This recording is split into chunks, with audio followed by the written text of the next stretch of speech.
bueno, no sé, respecto a lo apocalíptico de lo que Sí. estaba hablando, eh, qué tan, no sé si es apocalíptico, ¿no? Al decir que no hay un fin definitivo.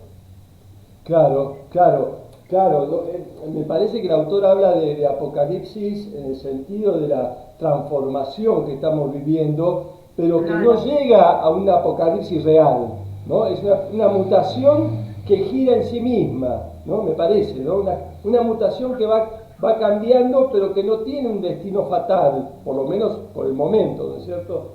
Eh, Este libro él lo escribió, eh, o sea, creo que fue uno de sus primeros libros, algo así.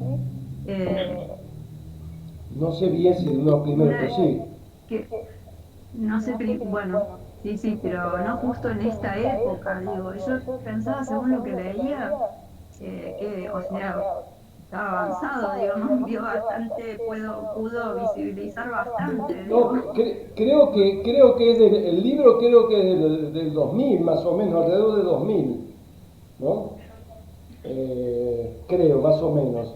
Y Sí, no es respecto, actual, me refiero, no claro, es actual, sin embargo, me decía que respecto a esto de no, de que la cuestión rizomática, que no tiene ni principio ni fin, me parece que es muy interesante porque es una ruptura epistemológica en el sentido que somos como sujetos, sobre todo como sujetos occidentales, eurocentrados, etcétera, etcétera, buscamos siempre, tenemos una pasión por los orígenes, ¿no?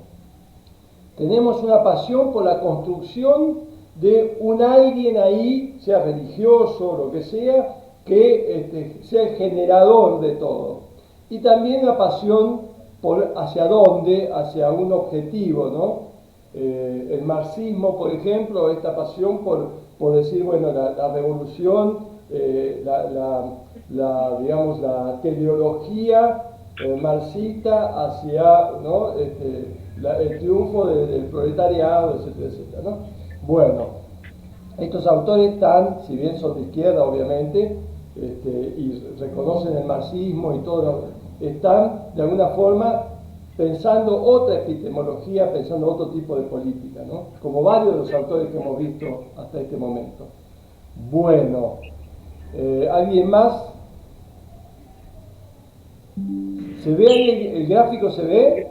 Yo quería hacer una reflexión. Creo que el sistema capitalista ha creado, no sé si lo programaron o el mismo desarrollo tecnológico de la humanidad, pero ha creado una cosa que en el futuro, bueno, lo vamos a ver como algo muy trascendente porque los gustos de las personas, sus sueños, sus ilusiones, su trabajo cotidiano, todo lo que tiene que ver está ya muy ligado a la tecnología. Luego entonces, yo siento que hay una separación entre el mismo ser humano y a veces creemos que la resolución de nuestros problemas va a ser a través de las redes. Y algo que dice el autor se me hizo muy interesante, que no sé si sea cierto o no, es que ya los partidos políticos y todo lo que tenga que ver con la política pasan a un plano diferente porque ya la gente tiene unos intereses muy diversos. Ese sería mi comentario. Bárbaro, bárbaro, Armando. Vayamos, a ver, vayamos a uno, me parece, de los núcleos fundamentales de este autor donde focaliza la cuestión, ¿no? Que es en esta mutación digital. El tema es cómo, por dónde podemos ver sus efectos. Me parece que uno muy interesante, que creo que no sale en el texto, por lo menos en los primeros capítulos que lo trajimos, creo que no, pero el autor, a ver si creo que está aquí, a ver, ¿se ve ahí el gráfico? sí, yo muy chico porque estoy con el celular, Pero se ve, ¿no es cierto? muy, Bueno, sí, sí. voy a tratar a ver, Perdón, bueno. profesor, le pregunto si puedo hacer una intervención. Sí, sí, Lo que llegué a entender de algunos de los enunciados de este autor, que me parece que tienen relación con otros que hemos trabajado acerca del concepto del híbrido, es Sí. que cuando él habla del apocalipsis, él también habla de que no estamos no fue este el primer periodo histórico en que se ve un apocalipsis, sino que en diferentes periodos históricos hubo revoluciones paradigmáticas, rupturas epistemológicas, que se dieron a raíz de la civilización occidental, se fueron creando diferentes proyectos utópicos. Y con la revolución tecnológica de las redes del Internet, creó una ilusión de un proyecto utópico o un proyecto utópico en el que el hombre creía poder superar sus problemas. Yo lo interpreté de esta manera, una lectura de que en lugar de como en otros periodos históricos, lo que no estamos viviendo es una utopía, sino una distopía causada por el exceso de progreso tecnológico que ha quitado parte de la humanidad, de los por ejemplo, del paradigma amoroso, el vínculo humano, como decían nuestros compañeros. A lo que voy es que parece de una dialéctica muy de Nietzsche, ¿no? De lo apolíneo dionisíaco, de la utopía y la distopía, esa dialéctica que siempre se ve en No la se, no transición se de una escucha, era a Fernando. otra. Marcelo no ¿Perdón? se escucha muy bajo, me parece, pero a ver, ¿Ahora? bien, intervengan lo que quieran, ¿eh? Vamos a tratar, mientras sea ordenado, no hay problema. Vamos, a ver, vamos a tratar de encontrar, para seguir un hilo y no perdernos en definiciones, yo sigo, mientras tanto, admitiendo gente, 44 personas estamos, así que tenemos que ordenarnos más o menos para poder participar. Bueno, eh, quería ir a un poco, cierren los micrófonos, cierren los micrófonos los que no participan, los que no van a tomar la palabra. Bien. Bueno, entonces quería ir a uno de los elementos, me parece importantes, y quería ir al gráfico. El autor habla de la infoesfera. ¿Se entendió la infoesfera?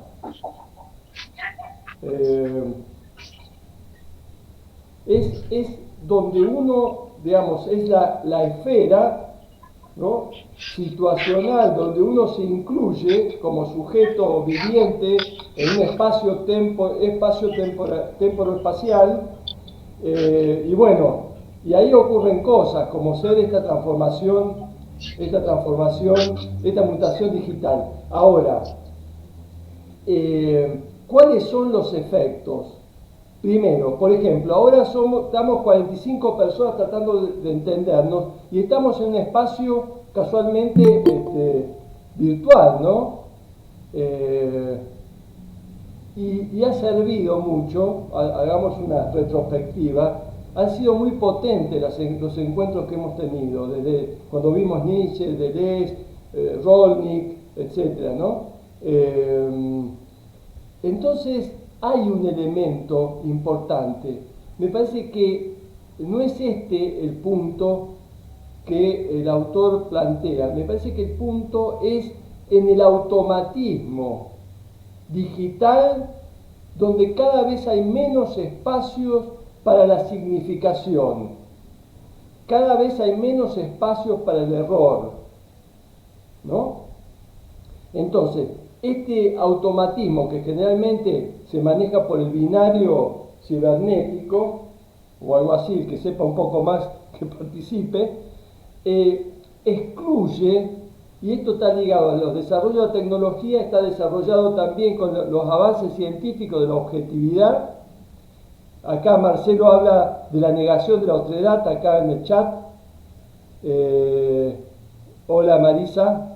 Entonces, quiero que vayamos un poquito por ese lado, después vamos por otros lados, pero en esto, de que cada vez hay una desorientación mayor, cada vez perdemos los referentes, y esto no es un volver atrás, ¿no?, como para idealizar ¿no? Es como cuando trabajamos con Rancière, Rancière criticaba el sistema institucionalizado y nosotros veíamos la deriva caótica que es la educación, pero no es para volver a la escuela familia, la maestra madre, nada por el estilo, ¿no? Es para la construcción de un espacio educativo diferente.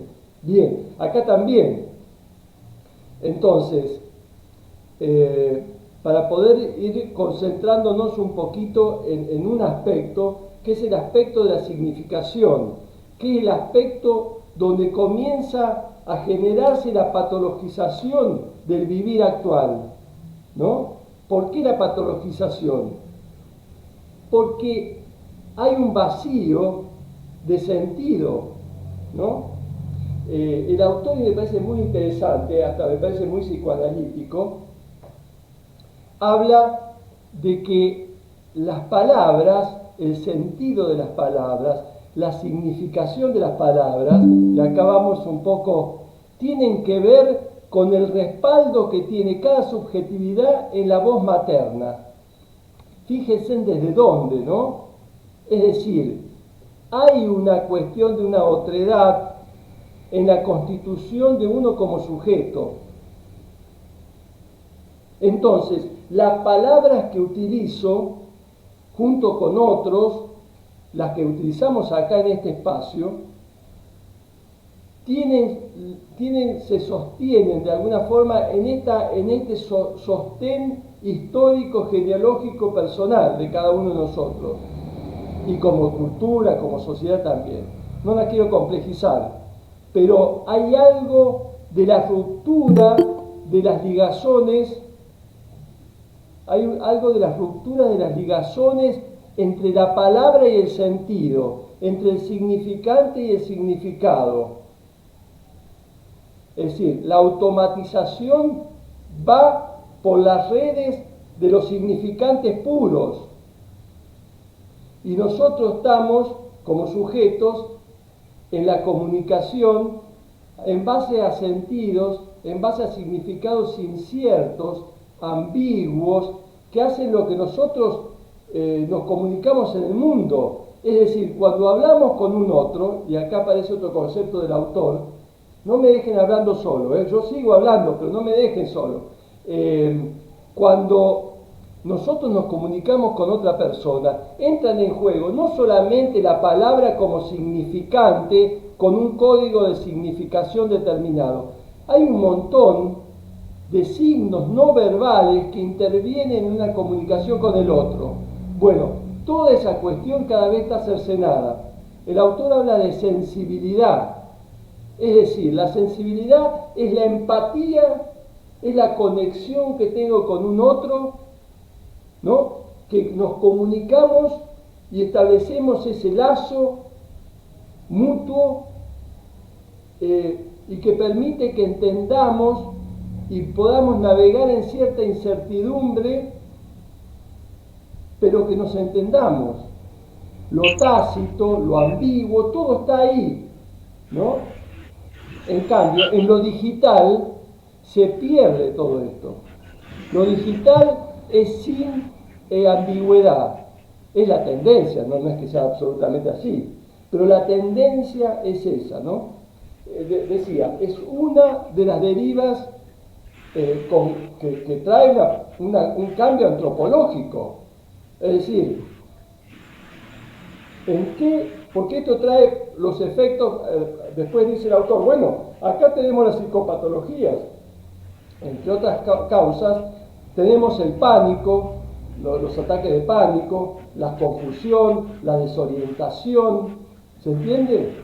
Porque los sujetos están desarraigados de su propia construcción histórica de sentido. Bueno,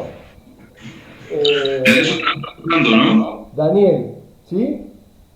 Y que lo que yo veo es que primero que las nuevas generaciones, las que nacieron dentro de esta nueva era, están deshistorializados, o sea, no están contextualizados. Claro. ¿no? Claro. Después está el tema del bombardeo de estímulos permanente. Eso hace que todo aquello que uno pueda compartir no se pueda ya, porque las palabras se van vaciando. Cuando hay un bombardeo permanente, estoy tratando de hablar en llano, pero pasa que, qué sé yo, a mí yo no puedo hablar con mis sobrinas, o con un pariente que vive en Buenos Aires, capital federal. Vos querés hilar más o menos una idea política, remontándote de acá a ver lo que pasó en la década de los 90, y el tipo empieza a bostezar y mira para el otro lado, no se puede concentrar. Claro. O sea, es imposible, no se puede dialogar. No se puede. Daniel, ahí, así dialogamos. Quiero retomar dos cosas que dijiste. Hay una hiperestimulación, hay un llenado compulsivo de información. Es decir, es muy importante lo que dijiste, no hay una correspondencia entre el bombardeo informativo. Volvemos, no hay una correspondencia entre el bombardeo informativo y la recepción de las subjetividades. Es decir, en esta infoesfera hay un desequilibrio entre los transmisores tecnológicos, etcétera, y los receptores subjetivos. No puede la subjetividad metabolizar todo ese bombardeo de estímulos. ¿No? No. Y después está el tema de las apocalipsis, que de la que menciona el autor. Las apocalipsis son una permanente, una constante, ¿no? Pero no es un problema solamente cultural. A ver, es un problema real.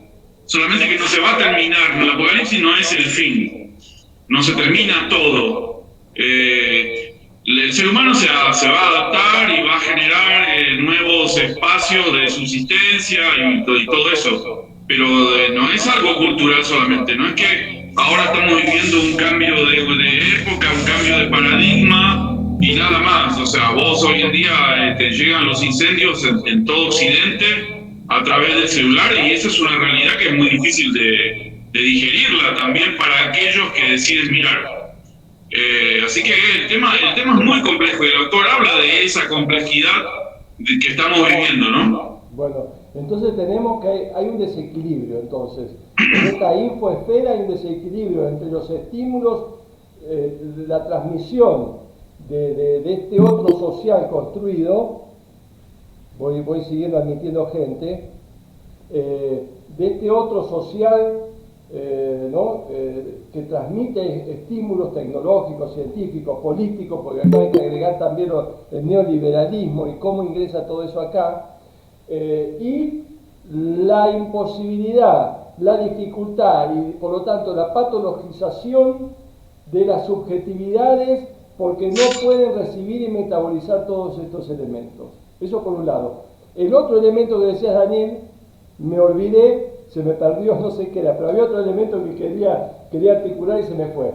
Del apocalipsis, de los apocalipsis. No, otra cosa, no importa, ya retornará, del inconsciente volverá. Pero, bueno, otro elemento son los memes. Creo que el autor en algún lado lo dice, lo referencia. ¿Acaso los memes no serían, es una pregunta, ¿no? Participen. ¿Los memes no serían entonces un producto de esta sociedad digital? Es una forma de arte, es una forma de comunicación muy rápida, muy reducida. Ahí está, rápido, reducida. Claro, a ver, escueto. Como una especie de síntesis. La síntesis. ¿No? Hay una captura sintética, espontánea, momentánea, y después pasar a otra cosa. No tiene, ¿no? Está ahí. Digo, a ver si alguien puede puede también participar. ¿Qué son los memes? ¿Qué son las nuevas formas que tenemos en las redes de comunicarnos? ¿Hay comunicación? Roberto, quisiera precisar. A ver, esperen. A ver, vamos por orden. Vamos por Andrés primero, después Claudio y Ricardo, creo que algo así. Y Juan también. Bueno, vamos, se prendió la cosa. Pues es que dentro de la imagen del meme se desarrolla un nuevo tipo de comunicación, ¿sí? Ese nuevo tipo de comunicación, así como lo están determinando, pues tiene otras formas discursivas también, no solamente de dar información, sino también de desarrollar una comunicación intrínseca y explícita sobre lo que está sucediendo alrededor de. Creo yo que precisamente esto se da pues, en evidencia del bombardeo de la múltiple información que surge en Google. Entonces, lo que se está haciendo, por ejemplo, colocó el caso de lo que pasó con Messi en el Mundial. Él dijo, mira para allá, bobo. Y a los 3 minutos, realmente eso es un tiempo muy corto, esa imagen se volvió viral, no solamente por la persona que lo hizo, por la connotación que lleva el mensaje directamente, sino se empezó a desarrollar dentro de esa infosfera múltiples significaciones de lo que se quería decir. Tanto así que se llevó a investigar por qué Messi dijo eso y, bueno, cuáles fueron las reacciones, de dónde venían. Entonces, bueno, Andrés ahí, porque es importante lo que tú dijiste. A ver, ¿qué pasó con lo de Messi? ¿No? Es decir, de pronto se inundó el planeta, o por lo menos parte del planeta, con esto que dijo, ¿no? Y se materializó en todos los discursos, se materializó en las remeras, se materializó en todos los medios de difusión que son reproductores de los modos de vivir. Entonces, ¿no? Es interesante eso, ¿no? Una explosión y de saturación informativa por todos lados. Y precisamente se da porque como todos los medios tienen sus ojos en este momento en ese evento que se está desarrollando, que es el evento del fútbol sublime, bueno, el XYZ, donde supuestamente pasan 10.000 cosas, pero pues también se ve, yo creo, y pues de algún lado en algún momento leí una noticia que también a través de Messi se puede ver lo sensible, lo humano, se puede ver eso que está dentro de él implícitamente, también está allí, a pesar de que puede ser un muy buen jugador, también es tan humano como que si hacen algún comentario de que pues, él tiene la posibilidad también de responder dentro de su humanidad, creería yo, al ataque que se le está generando. Bueno, Andrés, ahí tú entonces haces intervenir. Bueno, un Messi que siempre ha sido un sujeto, no vamos a analizar a Messi, ¿no? Pero digamos, siempre ha sido un sujeto muy adaptado, ¿no? Y con esta inserción del espíritu futbolero, de alguna forma, pasó transgredió cierta normativa. Es más, se habla de sanciones, porque todas estas cosas no se lo puede cuestionar a los árbitros, etcétera, etcétera, ¿no? Pero bueno, queda ahí como la potencia, otra potencia, no la potencia de las subjetividades, que es un poco lo que la micropolítica quiere, ¿no? La micropolítica quiere casualmente esta voluntad de potencia política o micropolítica, ¿no? Y acá estamos hablando de otra potencia, la potencia de los medios, la potencia de la macropolítica, etcétera, ¿no? Pero a ver, dejemos que a ver qué más se intervenía, no sé si Claudio. Sí, ¿qué tal? ¿Se escucha?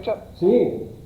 Mira, no, creo que un factor muy importante que tiene que ver con la economía, digamos, de la comunicación, tiene que ver con que todas estas formas, además, trasladan una afectividad, digamos. El meme trafica, digamos, traslada algo de un tema afectivo que tiene que ver, por lo general, por el humor, digamos, ¿no?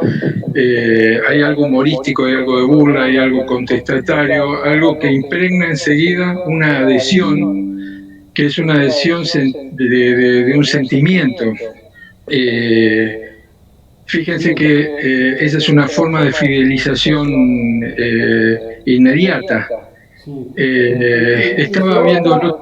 Y se impone ese dispositivo en lugar de otros dispositivos, ¿no? Exacto. Hay un estudio que estuve viendo hace muy poco sobre el algoritmo del TikTok, cómo era diferente al algoritmo del Facebook, por ejemplo, ¿no? El Facebook trabaja sobre un algoritmo que tiene que ver con una atención consciente del usuario. El usuario conscientemente se dirige a determinados lugares por un acto volitivo, digamos, quiero ir a la Sierra de Córdoba. Entonces busca, el algoritmo toma eso, entonces al otro día vas a tener una enorme cantidad de ofertas sobre Sierra de Córdoba. El TikTok trabaja sobre tiempos de exposición. Te bombardea de videos y vos te vas quedando una cantidad de tiempo sobre un video. Entonces es una búsqueda que uno selecciona, pero no de una manera consciente, sino que es inconsciente. Entonces el carrier que trabaja, en el sentimiento que trabaja para fidelizar, es uno de los sentimientos más fáciles para fidelizar, que es el odio. Es la disputa, la discordia. Entonces, yo me voy a enganchar con cosas que son más, que me van a fidelizar en lo que no me gusta, en lo que detesto. Hoy la política se está volcando mucho más a mensajes en TikTok que en otras plataformas. Por ejemplo, los retos que hacía Bolsonaro en relación a los seguidores de Bolsonaro, quién decía los discursos de odio a Bolsonaro de la mejor manera o de manera totalmente doblando la apuesta.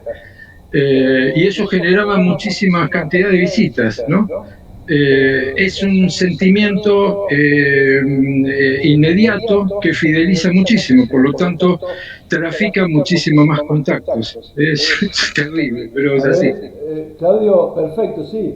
Bueno, ahí estamos, ¿no? Lo inmediato, la inmediatez, ¿no? Y pasar a otra cosa, hay como un zapping del sentido y del significado, y generalmente capturado no por un discurso, sino quizás por una captura más imaginaria, ¿no? Es decir, estamos viendo lo peor de lo imaginario, estamos viendo la decadencia de lo simbólico, discursivo, ¿no? Está complicado el tema. Bien, alguien que me ayude alguien que me ayude con la gente que está anotada. A ver, Juan. ¿Qué tal? Buenas noches. ¿Qué tal, Juan?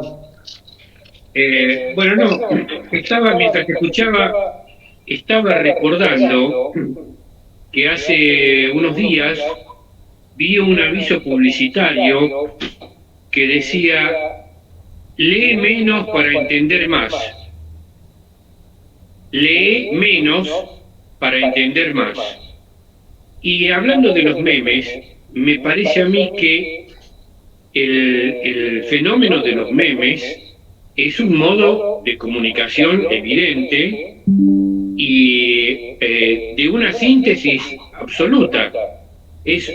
Claramente es una nueva forma de comunicación que tienen hoy, sobre todo los jóvenes que están más, digamos, vinculados con la tecnología que nosotros, digamos, ¿no? Son nativos, como le dicen, creo, ¿no? A mí me ocurre, la experiencia personal como docente, que cuando yo le doy a mis estudiantes un texto a leer que supera las 3 o 4 páginas, todo el mundo se queja. Nadie quiere, no tienen el nivel de concentración o el nivel de atención. Hoy está de moda el déficit de atención. Los psicopedagogos ganan mucho dinero y los psicólogos atendiendo a estudiantes que padecen ese problema. Y la industria farmacológica. Claro, exactamente. Entonces a mí me parece que en esa brecha de déficit de atención que tienen los jóvenes en el día de hoy, se meten los memes como una nueva manera de comunicación, que no solamente es una síntesis, sino que también es un modo de reflexionar, porque fíjense ustedes, ahí estaban hablando de lo que había significado la expresión esta de Messi después del partido con Países Bajos, diciendo que mirás bobo, andá para allá, ¿no?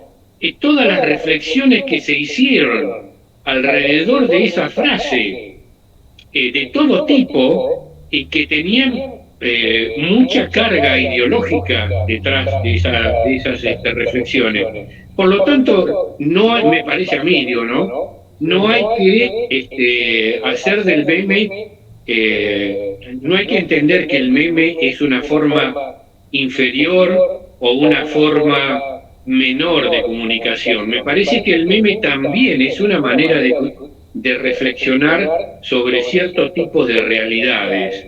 Me parece a mí, ¿no? ¿Qué sé yo? Bueno, es lo que quería decir. Bueno, Juan, pero fíjate, dos cosas. Primero me acordé lo que Daniel, lo que me había olvidado de lo que decía Daniel, y era el tema de la atención.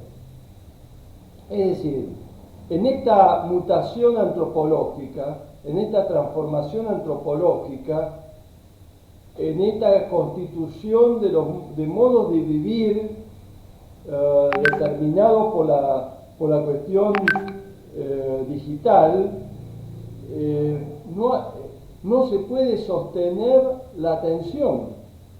Es decir, lo que tú dices, Juan, es decir, no sostenemos, pero no solamente las nuevas generaciones, sino que nos está pasando a todos.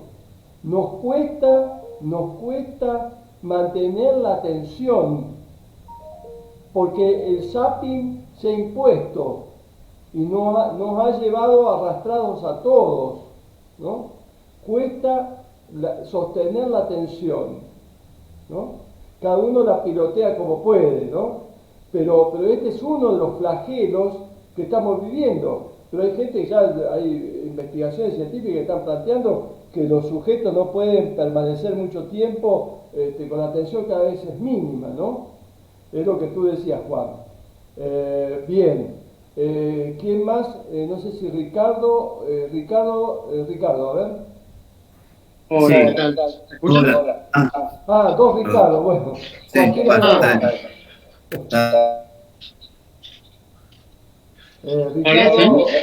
Galindo, a ver. Bueno. No, quería volver un poco sobre lo que había comentado sobre Messi, y lo que me parece que es importante tener en cuenta también, que la lucha por el sentido, ¿no? Porque nosotros estábamos acostumbrados a un Messi adaptado, y resulta ser que salió con una frase que vino a romper un poco esta forma así pasiva y adaptada que tenía, y a tal punto que muchos medios hegemónicos de acá de la Argentina lo calificaron de vulgar a Messi, ¿no? Hay algunos títulos ahí de algunos diarios, si lo buscan, entre el ego y la vulgaridad. Es decir, que inevitablemente ese tema de la lucha por el sentido sigue presente. Y ahí también podemos pensar el tema de los memes, ¿no?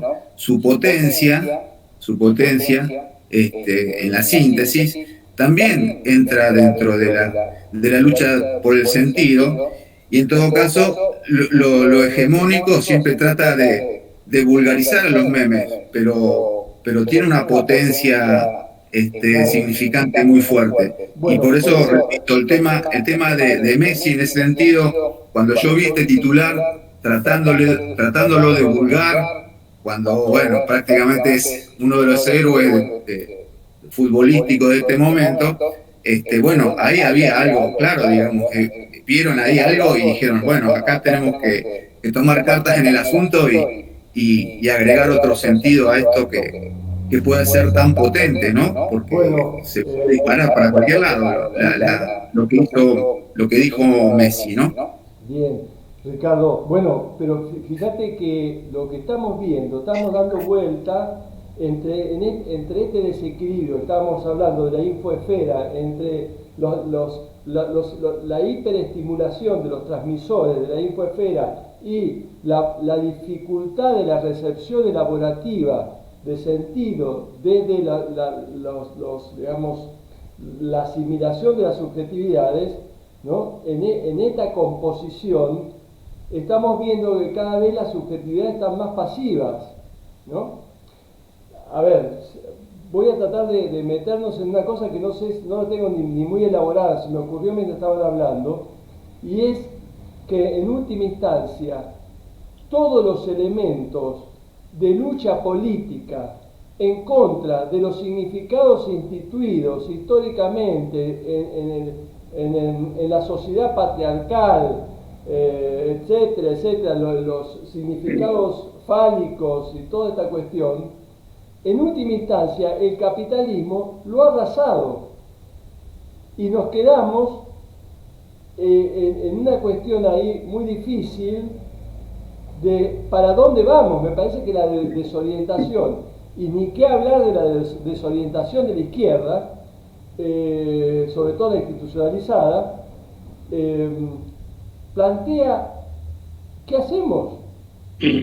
No podemos ligar en esta cuestión de dificultad, de ligar el significante con el significado, es decir, la palabra con un sentido, pero no el sentido tradicional, porque sería volver, ¿no?, en forma casi de la derecha para las tradiciones, ¿no?, patria, familia y significados instituidos, sino casualmente cómo podemos ligar, pero de otro modo, ¿no? Porque lo que plantea el meme, todos los elementos que están ahora en las redes, son casualmente una pasividad y una cuestión casi sin historia de lo que aparece. Aparece y desaparece. Por eso la imagen del Zappi me parece muy interesante, porque las imágenes aparecen y desaparecen, los videos cortitos, ¿no? Todo pasa por ahí, por este imaginario. Ahí doy el pase, disculpen, ahí doy el pase. Este imaginario, pero no es el imaginario que debemos construir, no es el imaginario de otros mundos por venir, no es el imaginario, y acá tenemos otro concepto del autor, no es el imaginario de las posibilidades, ¿no? La potencia de la política que subvierte a través de nuevas opciones, ¿no?, lo posible, la potencia de lo posible, sino que estamos casualmente en la impotencia de la delegación hacia el otro maquínico para que nos genere, ¿no es cierto?, los espacios de subjetivación. Bien, no sé quién sigue. ¿Puedo interrumpir algo muy cortito? Yo el único libro de Bifo que leí fue Generación Post-Alfa. Lamentablemente no he leído ningún otro. Pero hay un dato que tiene que ver con que él desarrolla acá y que tiene que ver con cómo las tecnologías alfabéticas dieron paso a las tecnologías digitales, ¿no? Uno de los conceptos que él plantea, y cómo este paso de las tecnologías alfabéticas a las tecnologías digitales van a cambiar las modalidades de aprendizaje del sujeto. Su memorización y el intercambio lingüístico se va a modificar, dice, ¿no? Dice Bifo. No es casualidad, fíjense ustedes, que se dice que la filosofía ha nacido en Grecia, ¿no? Porque los griegos fueron los que unieron el logo al mito para tratar de explicar el mundo en el que vivían. No es casualidad que el modo de entender la realidad que tenían los incas en nuestro continente o otros pueblos, los chinos, etcétera, no eran filosofías sino cosmovisiones, ¿no? Por lo tanto, digamos, el logos va a tener mucho que ver con el modo de pensar del ser humano a través de su historia. Y sin duda que este tema de los memes, que tiene que ver con esto de la tecnología digital, va a condicionar nuestro modo de pensar, va a condicionar nuestro modo de reflexionar la realidad y sobre todo lo que va a condicionar es nuestra concepción de la verdad. Es decir, porque dice Bifo, ¿no? Voy a leer casi textualmente. Dice la secuencialidad de la escritura, la lentitud de la escritura, la posibilidad de juzgar en secuencias el carácter de verdad y de falsedad de los enunciados. En esas condiciones era posible la discriminación crítica que caracterizó las formas culturales de la modernidad.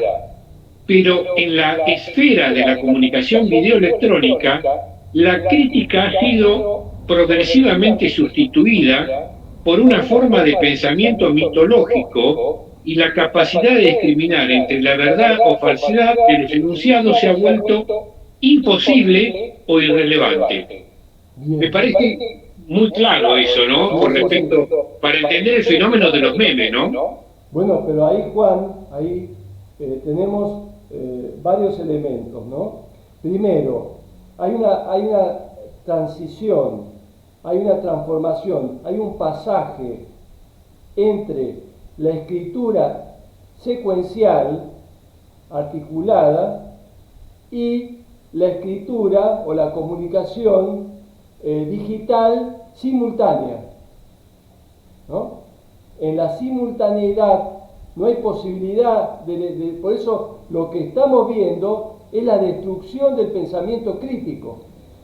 Volvemos de nuevo entonces, hay una caída, hay un debilitamiento del pensamiento crítico, hay una caída de el significado como elemento de construcción de algo. No, volvemos a lo mismo, acá hay que diferenciar. Por eso creo que fue Armando o Daniel que hablaban de los rizomáticos, ¿no? Acá nosotros estamos por el medio, no nos vamos a casar con los significados instituidos, con toda la pesadez de lo patriarcal, pero tampoco en el vaciamiento de sentido, ¿no?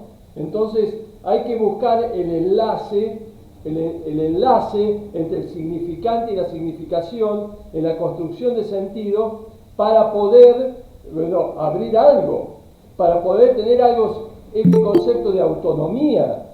No hay autonomía cuando estamos delegando al otro de los memes, al otro de este imaginario, no hay autonomía, es decir, la subjetividad está cada vez más vaciada, está cada vez más desorientada, y acá aparece por eso el pánico, porque no hay posibilidad, una de las versiones del pánico, ¿no? Es casualmente, no existe la posibilidad de articular todo este inmenso flujo de estímulos, ¿no? Entonces por ahí aparece de pronto el pánico, la incertidumbre, lo caótico, ¿no? La inseguridad de la subjetividad. Bien. A ver, ¿quién sigue? A ver, ¿quién está esperando hace rato? Intervenga directamente. Buenas. Esteban. Hola. Sí. Bueno, estaba pensando que es como el bombardeo de información, lo que genera es en vez de estar viviendo, estamos sobreviviendo, porque estamos recibiendo distintos estímulos, demasiado estímulo, y es tanto que en vez de procesar la información, estamos solamente pasando imágenes así. Y tipo, como pensaba también Judith Butler, que un cambio político no se genera a través de los medios de comunicación, sino se genera con los cuerpos encontrándose en la vía pública, por ejemplo. Ahí, Digo, Esteban, ahí, porque dijiste la palabra que no hemos utilizado todavía, que es la conexión por un lado y la conjunción. Casualmente lo que está faltando, y cada vez se hace más crítico, es la conjunción de los cuerpos, ¿no? En lugar de la conexión digital. Mientras más conexión digital, menos conjunción de los afectos, de los cuerpos, del contacto, del sexo, de las significaciones, del sentido. claro, total. Bien. ¿Me permite decir algo, por favor, Sí, Ricardo? Ricardo. Aquí. Sí, ¿puedo hablar? Sí.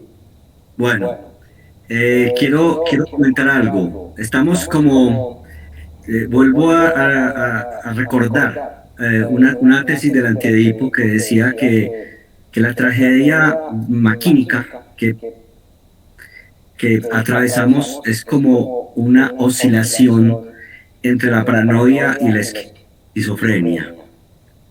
En cuanto a estas máquinas, que también son máquinas deseantes, que son las máquinas informáticas, por supuesto que por ahí pasa todo, pues porque pasa el cerebro, pasa todo el cerebro humano. Lo que está pasando de manera simultánea, hipertrofiada, pero al mismo tiempo también puede en sus intersticios operar bajo formas transgresivas, poco más difusas, más elásticas o más fluidas. Tiene también ese inconveniente, que la hipertrofia no permite la concentración y no es simplemente, este tema de la concentración no es simplemente una nostalgia, porque se puede caer en el riesgo de una ultraconservación que considere lo técnico como un enemigo o una ultraliberación que considere el progreso técnico como el todo, ¿cierto?, que va a solucionar la comunicación humana. Existen formas de transgresión o de transmutación que a mí me inspira, por ejemplo, una película que yo sé que fue hecha en una época muy anterior, pero que como ciencia ficción lo plantea, que es Alphaville, de Godard, en donde los personajes están sometidos a un operador que es casi un algoritmo, a un operador neutro que controla toda la sociedad, y solo el personaje interpretado por Ana Karina, que opera por conexión y no por conjunción,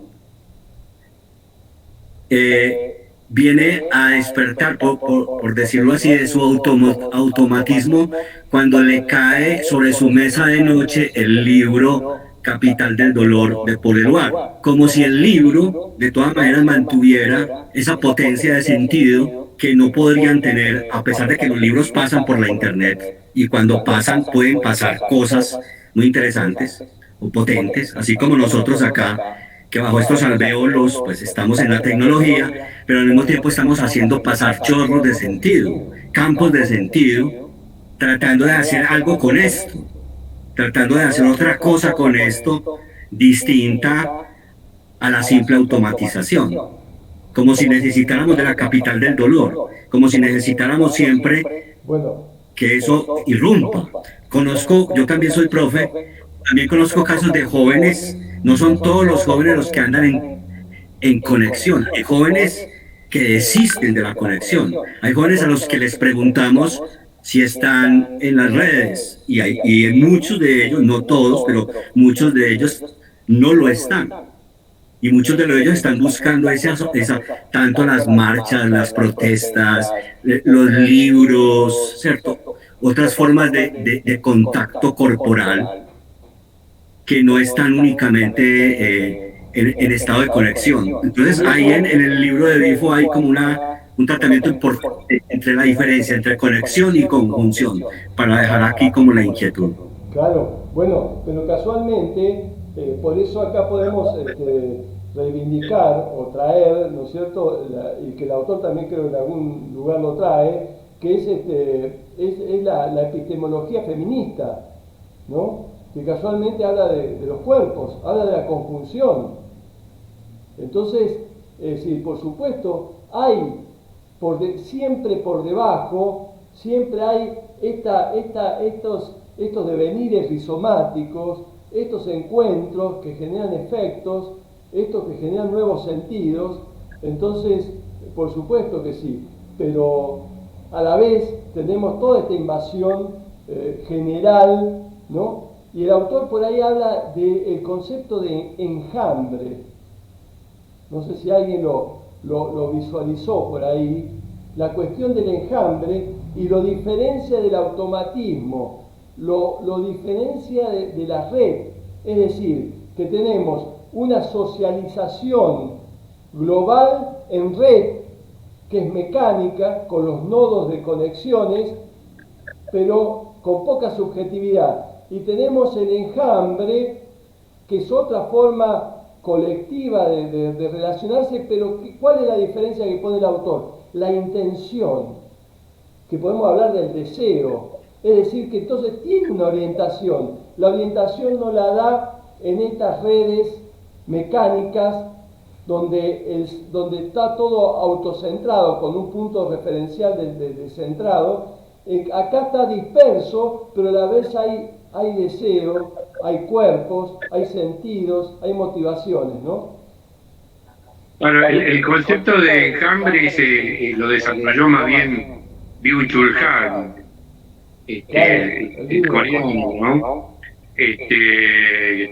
Tiene que, bueno, Bifo de algún modo, con otras palabras, también desarrolla las patologías o los distintos imaginarios, digamos, que generan estas nuevas tecnologías digitales. De todas maneras, como dice ahí el compañero, no recuerdo el nombre, no tenemos que ver en las tecnologías un enemigo, ¿no? Sino por el contrario, un aliado que nos va a permitir, digamos, desarrollar nuevas formas de pensar. Y yo estaba pensando con el tema de los memes, un poco volviendo un pasito para atrás, ¿no? No sé si ustedes recuerdan el efecto Rashomon de la película de Kurosawa, una película de la década del 50, mitad del siglo XX, donde él desarrolla ahí una temática que tiene que ver con las subjetividades, ¿no? Si no la vieron, recomiendo que la vean. El efecto Rashomon es un efecto que tiene que ver con la subjetividad y cómo una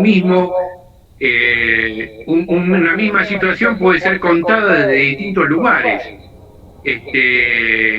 planteando el relativismo al extremo, con lo cual, digamos, la verdad sería imposible llegar a alguna verdad, digamos, ¿no? Y eso es lo que me hace pensar un poco el fenómeno meme también, ¿no? El tema de la imposibilidad de llegar a una verdad, porque el meme en sí mismo puede tener una carga ideológica profunda, como se ha podido ver con este caso de la frase de Messi, ¿no? Perfecto. No sé quién falta que están esperando. Intervengan directamente porque estoy perdido. No sé quién ¿Puedo decir algo cortito? Marcelo. Sí, hola.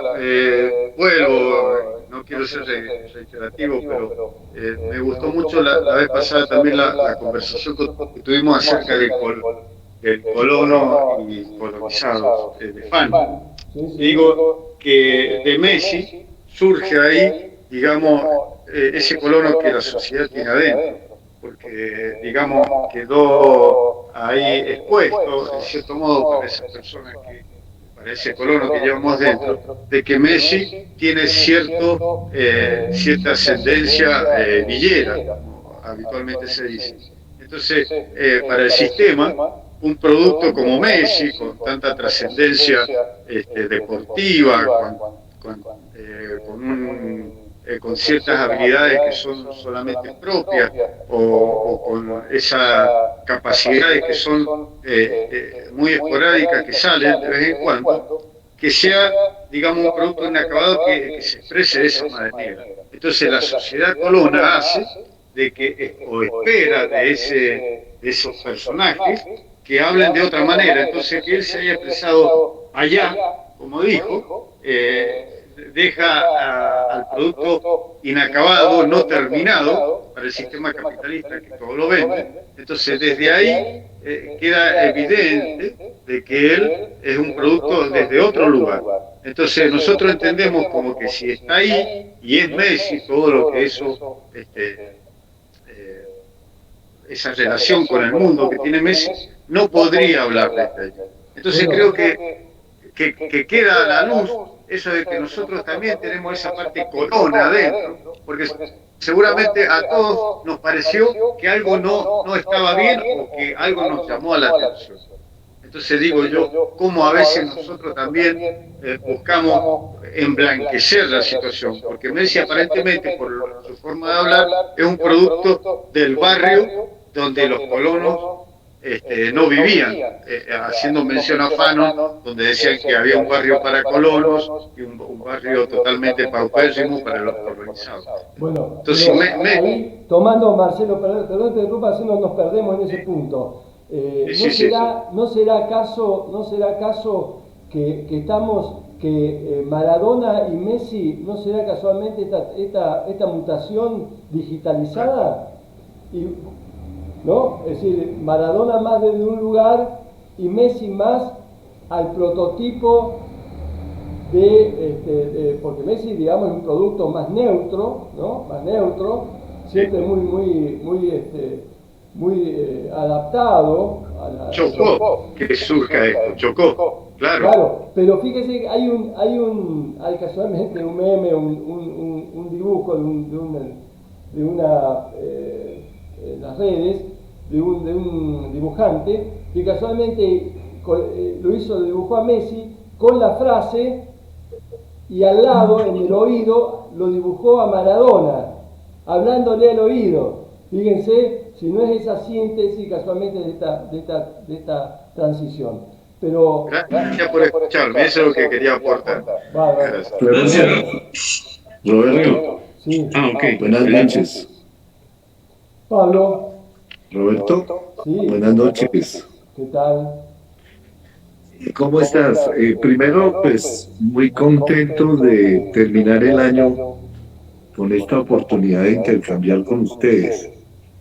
Desafortunadamente no tuve mucho tiempo para leer porque entré en una vorágine aquí en lo que estamos viviendo en Colombia y entonces no he tenido tiempo, pero quiero intervenir porque quiero reafirmar una mirada positiva, una mirada optimista, si se quiere, de todo lo que estamos viviendo, porque creo que esto es expresión de la dinámica y el desarrollo de las fuerzas productivas. Los medios digitales están marcando lo que es una transición inevitable en la que estamos viviendo.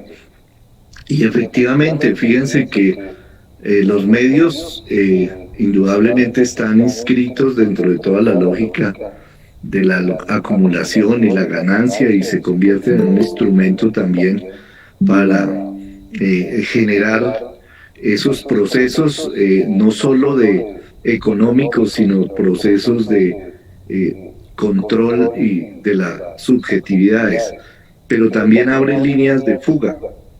Y un poco reafirmando lo que decía el compañero antes, estas líneas de fuga es este encuentro, lo que estamos haciendo hoy, ¿sí? Reafirmando nuestra potencia, reafirmando nuestra capacidad, generando de pronto diálogos intergeneracionales, dinámicas, reconociendo realmente para los que hemos tenido que pasar y transitar de la máquina de escribir y en nuestro caso el telegrama o la llamada de larga distancia, donde la globalización era un sueño, o sea, ir a otro país era para muchos de nosotros de las clases populares, por decirlo así, eso era impensable.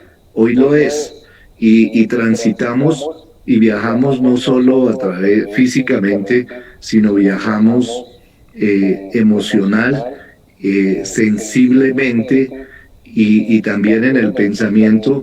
Cuando tengo la oportunidad, yo alguna vez lo dije, de encontrarme con ustedes. Para mí es vivir la lectura que yo tenía en los 70 del internacionalismo, el poder intercambiar con argentinos, con chilenos, con mexicanos. Eso para mí es algo maravilloso y me reafirma en la potencia, en la potencia de que podemos lograr muchas cosas y tal vez no las veamos los que ya hemos pasado por un buen tiempo en este mundo, pero estoy seguro que se abren posibilidades. A través de las redes he visto procesos muy interesantes en Bogotá, donde vivo. Gente que puede expresar lo que antes era un monopolio de los medios de comunicación. Puede reafirmar unas salidas colectivas a sus crisis a través de todos estos medios. Entonces quiero es como dejar un sentir, cómo se me ha transformado la sensibilidad, cómo se me han transformado los deseos y cómo se me han abierto oportunidades para poder pensar que estamos inscritos en un proceso de transición y que todo esto lo posibilita, como también indudablemente lo frena. Bueno, Pablo, usted siempre ha sido muy gentil con el espacio, valorizando, y esto es muy importante, valorizar este espacio que tenemos en conjunto, que nos une a toda Latinoamérica, porque acá hay representantes de todos los países latinoamericanos, pensando y sintonizando de alguna forma. Es un pequeño granito en todo esto, y se viene la página web, que vamos a tener un espacio ahí también de producción colectiva. Esperemos que la gente se prenda, así que bien. Bueno, y en esto de la conjunción, sí, Pablo, en esto de la conjunción, también el autor habla de la sensibilidad, ¿no? Y al hablar de la sensibilidad también habla de la epidermis, habla de la piel, habla del contacto. Estamos hablando de receptores diferentes a los representativos, ¿no? Es decir, casualmente la sensibilidad captura o capta aquello otro que es no verbal, o no solo lo verbal, sino lo otro que circula en las comunicaciones. ¿Qué es lo que se está perdiendo? Se está perdiendo el eje, la referencia del sentir. Esto que hablan en algún momento del dolor y del deseo, del placer y del dolor, como referencias también del sentir, ¿no? Entonces, esta me parece que es un poco este desierto que estamos viviendo, en un aspecto, ¿no? Por supuesto, estamos viendo la parte negativa, pero esto, ¿no? De la dificultad del sentir, de la dificultad casualmente del tiempo, porque una de las afectaciones es el tiempo, porque lo que estamos hablando de esta hiperestimulación del ciberespacio, es decir, en el plano espacial, genera los efectos de la dificultad de asimilarlo en lo temporal. ¿Se entiende? Hay una contracción, dice el autor, de lo temporal. Entonces, tenemos, porque el sentido, el significado, el espacio crítico necesita el tiempo. Y el tiempo es lo que nos están robando. El tiempo es lo que nos están secuestrando. Y junto con el tiempo nos secuestran también las sensaciones, nos secuestran el sentimiento, ¿no? Me parece que es grave en ese sentido, ¿no? No sé quién, a ver, intervenga alguien que no ha hablado, porque hay varios que han puesto la mano ahí. Alguien que no haya participado. Bueno, entonces cualquiera, intervenga cualquiera. A ver, Pablo, no sé si levantaste la mano ahí. Sí, gracias por lo de cualquiera, voy a intervenir yo entonces, acá cualquiera. Bueno, estamos en los no identitarios. Con respecto a esto que estaban hablando de Messi, No sé, yo lo veo de otra manera, tal vez porque no soy intelectual. Por un lado los memes, por un lado también son una apropiación popular del sistema, del medio, ¿no? Hay mucha expresión popular a través de los memes, no solamente hay manipulación. Y hubo una especie de rebeldía, porque Messi siempre se lo acusó de ser un pecho frío, de ser alguien que fue más blanco que Maradona y que fue asimilado por el sistema, ¿no? Se volvió un nuevo rico y de repente se humanizó. Y yo creo que ahí también los medios de comunicación, principalmente aquellos que están trabajando por aquello que dice, que menciona el autor, citado aquí, que habla del absolutismo, ¿no? De que el mundo financiero se apropió de casi toda actividad económica y solamente las periferias de la actividad económica es lo que nos está quedando a la gran mayoría de los seres humanos. O sea, nos estamos peleando por los huesos. Y entonces, ¿qué pasa? Que de repente un Messi humanizado es algo que al sistema no le conviene tampoco, porque el sistema está trabajando por el fin de los Estados-nación. Yo sé que el Estado-nación es algo que tal vez a vos, Roberto, no te simpatice mucho, porque, pero creo que el paradigma, el sueño aquel del Estado-nación como espacio de representación de la voluntad popular, entre comillas, con todas sus imperfecciones, creo que ya ni siquiera eso nos están dejando. Entonces, ¿qué pasa? De repente que un personaje como Messi se humanice, no le conviene a esta gente.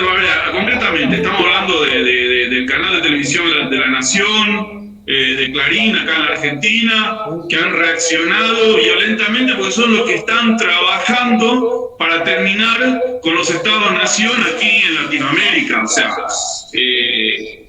el Estado-nación, si bien a la izquierda, y yo vengo de la izquierda, no nos gustaban porque estaba colonizado por la oligarquía y la burguesía y el sistema capitalista, el autor también está hablando de que ya estamos cayéndonos del capitalismo y ni siquiera nos queda el capitalismo. O sea, hay una izquierda que está hablando de plusvalía, cuando la plusvalía ha muerto, murió, o sea, no importa. Hoy en día, autores como Sánchez Asen están hablando de que ya el trabajo y el capital se están disociados, ¿no?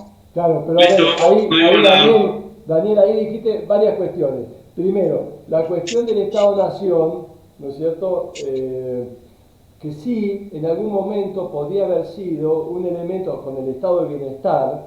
Ahora no tenemos ni el estado de bienestar, tenemos el estado de excepción.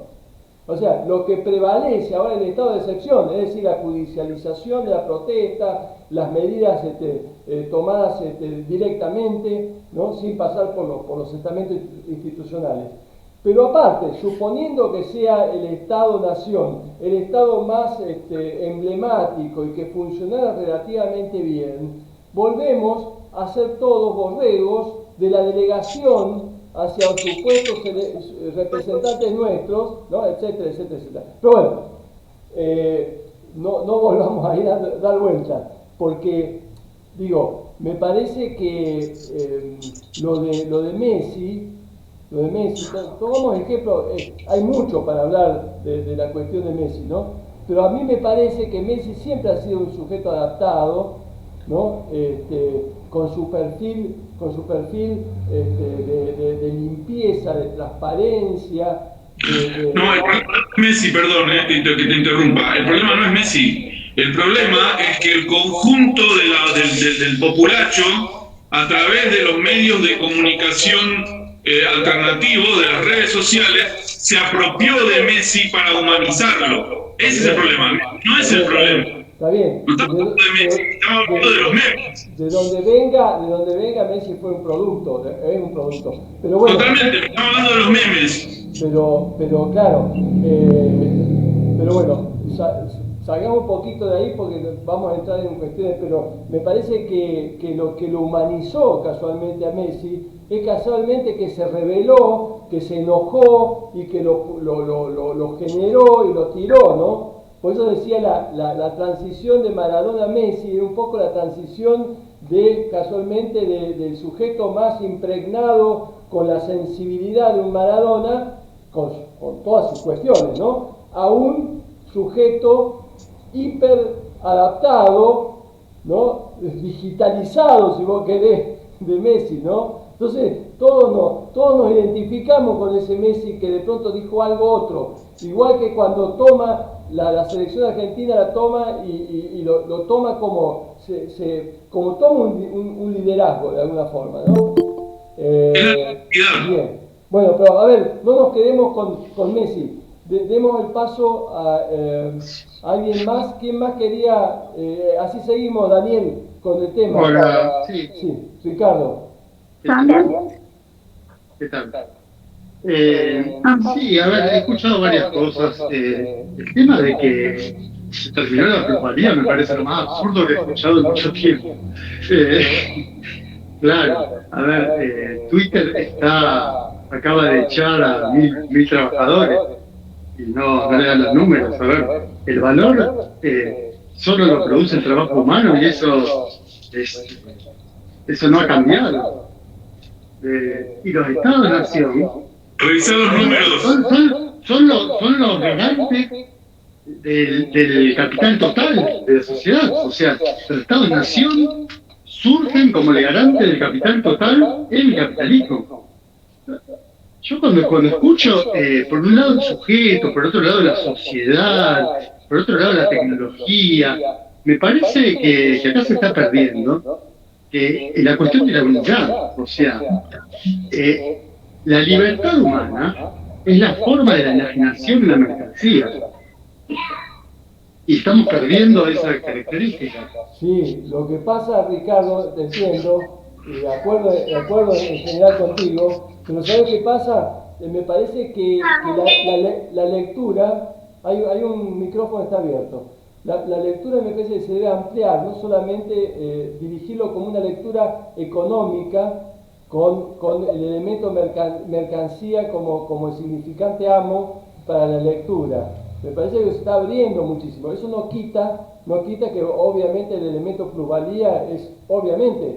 Ahora, ¿es la plusvalía económica solamente? ¿Es la plusvalía del código? ¿Es la plusvalía semiótica? No, a ver, el sistema, toda sociedad tiene que reproducirse a sí misma. ¿Sí? Todo es un metabolismo que cada generación necesita reproducir a la próxima. Por lo tanto, lo económico es absolutamente ubicuo. A ver, somos producto de esta sociedad y la producimos al mismo tiempo. Claro, Ricardo, pero está bien. El sujeto es producido por esta sociedad, igual que cualquier otra mercancía. O sea, pero donde disiento contigo es que casualmente estamos reproduciendo el discurso capitalista, ¿no? Es decir, solamente hay esta posibilidad es el mercado que tenemos, no hay otra alternativa, ¿no es cierto? Es una sola opción, ¿no? Entonces, hay que subvertir el discurso economicista. No. A ver, no es economicista, es simplemente una forma de verlo como un metabolismo social. Y economicista no quiere decir capitalista. Y a ver, seamos claros de una cosa. Si algo va a superar el capitalismo, saldrá del propio capitalismo. No va a venir algo de afuera. ¿Qué es eso? Ni se va a volver a algo previo que nunca existió. Yo creo que muchas veces se cae en la ilusión de que teníamos algo que perdimos. Acuerdo contigo, Ricardo, pero no hegemonicemos el discurso, pero la ilusión casualmente, porque tú hablaste de ilusión, me parece que la ilusión es casualmente pensar que el capitalismo va a ser eterno y que no va a mutar en alguna otra cosa. Es un elemento es un periodo como otros anteriores, por supuesto, claro. Pero justamente, a ver, el trabajo que tiene que hacer cada uno como ser es ver qué hace con su vida para que eso mute hacia una cosa superadora. Claro, por supuesto. Acá hablamos de la libertad, la emancipación. Evidentemente, lo que pasa es que por ahí, bueno, cada encuentro estamos respetando un poco las líneas que trae este autor, ¿no es cierto? Pero obviamente que el elemento emancipador es fundamental, es central en todo esto, ¿no? Bien. Roberto, quería mencionar algo porque pues, yo lo poco que pude leer fue realmente muy cortico, pero lo pude escuchar. He estado varias veces en Argentina y ha estado generando precisamente diálogo con la comunidad para ver cómo se modifica ese capitalismo que ahorita precisamente se está hablando. Y le hacían una pregunta, recuerdo muy bien que le hacían la pregunta que qué pensaba él acerca de las monedas digitales. Y ahí es donde podemos dar evidencia de lo mismo que el compañero anterior estaba diciendo en términos de la puntualidad que se cayó. La moneda digital, que en algún momento fue reconocida, mucha gente invirtió muchísimo dinero y de un momento a otro todo eso empezó a crecer, que fue un organismo que se fue ejecutando desde la misma tecnología, dio un sentido de pertenencia y un sentido de coherencia, tanto así que la gente empezó a invertir todo su moneda capital o su moneda física en estos Bitcoin y todo eso. Pero de algún momento, este mismo año, esa misma moneda digital se fue al piso. Entonces, precisamente ahí se puede ver que el capitalismo, y creo que está haciendo trabajo muy bien también en términos de comprensión de que el capitalismo ya murió. O sea, en este momento no nos encontramos en un capitalismo porque estamos desde un estado posterior. El capitalismo está presente. Suponte que sí, o sea, se habla de un semiocapitalismo, ¿no?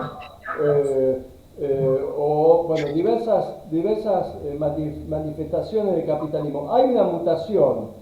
Obviamente, no estamos en el capitalismo industrial, donde la plusvalía era el elemento fundamental del capitalismo industrial. Ahora las industrias están desapareciendo, están mutando, se las lleva a la periferia, ¿no? Entonces simplemente hay centrales administrativas, entonces estamos en un capitalismo más financiero, en un semiocapitalismo. Es decir, acá hay otras plusvalías, aparte de la plusvalía económica, obviamente, no estamos descartando, pero hay otras plusvalías, por ejemplo, la semiótica, las administrativas, una serie de cuestiones. Pero bueno,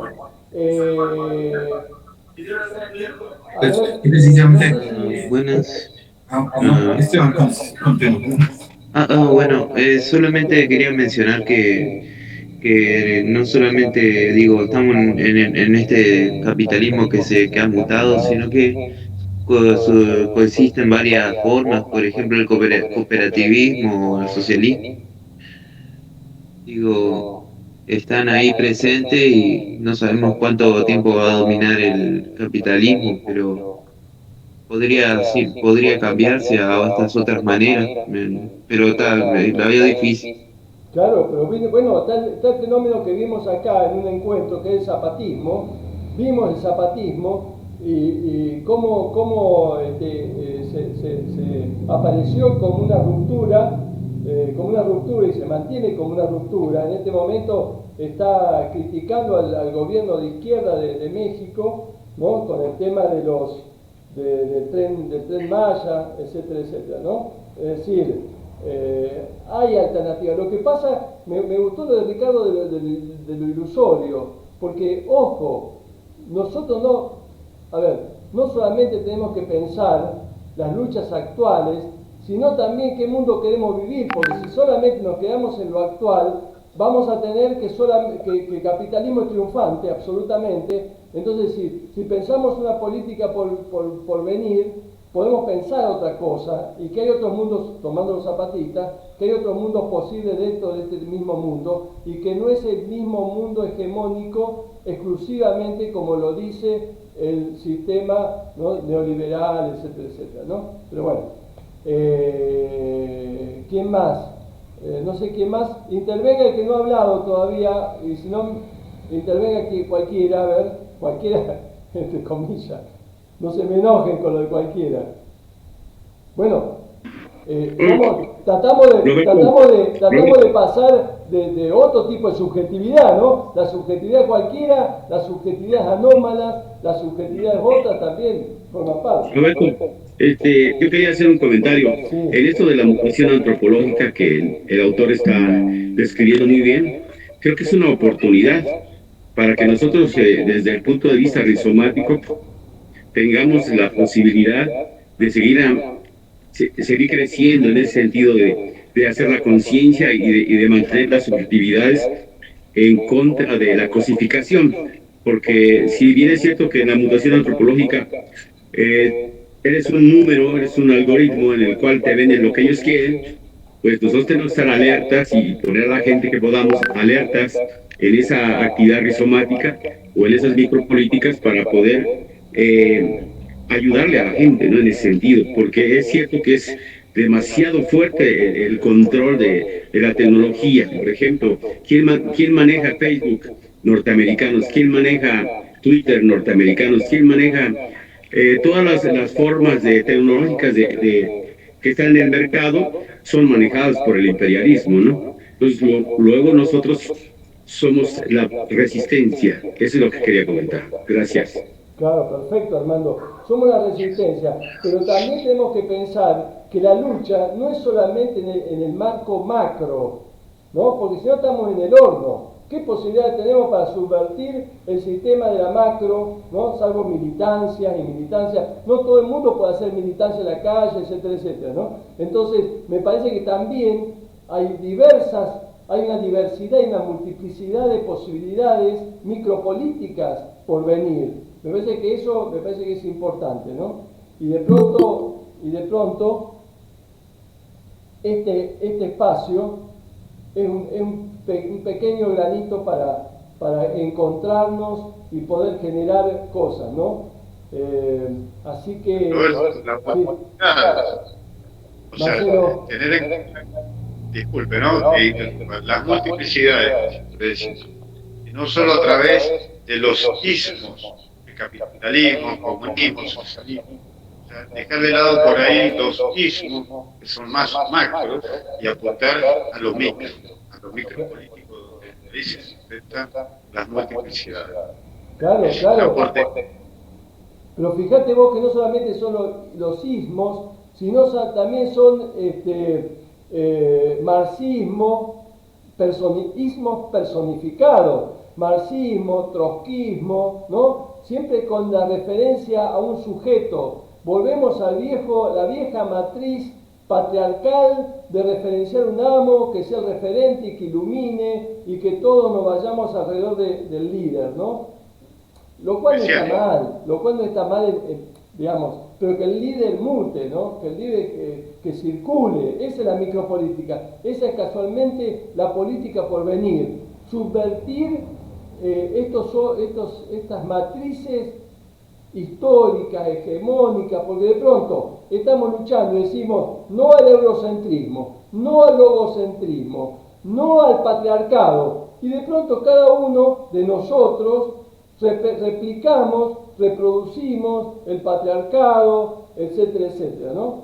Entonces, hay también, fíjense, les comento, que en algún momento lo hablamos con algunos, la posibilidad de hacer algunos encuentros que ya no sea con un autor, sino pensar, yo soy psicólogo, soy psicoanalista, entonces pensar de alguna forma una especie de esquizoanálisis, de espacio grupal para trabajar nuestras propias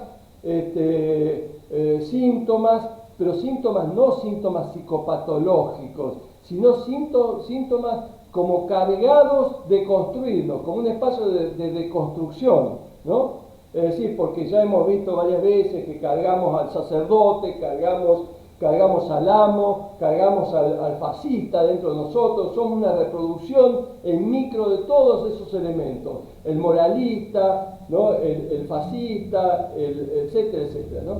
Entonces, que en algún momento, si me animo, lo abro ese espacio, no sé, porque todavía no me queda muy claro, pero digamos, espacio exclusivamente para pensarnos, porque Roberto, perdón.